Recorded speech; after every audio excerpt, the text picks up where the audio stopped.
SKN ജനുവരി 12-ന് ഡൽഹിയിൽ ഹാജരാവണം, ഡൽഹിയിലെ CBI ഓഫീസിൽ ഹാജരാവണം എന്നുള്ളതാണ് എന്ന രീതിയിലാണ് സമൻസ് വിജയ്ക്ക് നൽകിയിരിക്കുന്നത്. അതിന് തൊട്ടു പിന്നാലെ അല്ലെങ്കിൽ കൂടുതൽ നടപടികളിലേക്ക് CBI കടന്നിരിക്കുന്നു എന്ന് തന്നെ വേണം നമുക്ക് മനസ്സിലാക്കാൻ. കാരണം ഇത്രയും കാലങ്ങൾ മുൻപ് ഈ CBI അന്വേഷണം തുടങ്ങിയതിന് ശേഷം തന്നെ മുൻപ് ഈ വാഹനം നേരത്തെ പരിശോധന നടത്തിയിരുന്നു. പക്ഷെ അതിപ്പോൾ കസ്റ്റഡിയിൽ എടുക്കുന്ന ഒരു നിലയിലേക്ക് കാര്യങ്ങൾ എത്തിയിരിക്കുന്നു എന്നുള്ളത് പനയൂരിലെ, അതായത് ചെന്നൈ ECR റൂട്ടിലുള്ള പനയൂരിലെ വീട്ടിലായിരുന്നു ഈ വാഹനം ഉണ്ടായിരുന്നത്.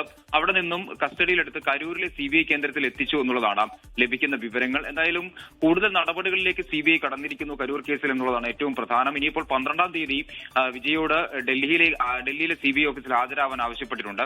അത് നേരിട്ട് ഹാജരാകുമോ അല്ലെങ്കിൽ അഭിഭാഷകൻ മുഖേന സമയം ആവശ്യപ്പെടുമോ തുടങ്ങിയ കാര്യങ്ങളിലൊന്നും തന്നെ TVക്ക് ഇതുവരെ വ്യക്തമായൊരു മറുപടി നൽകിയിട്ടില്ല.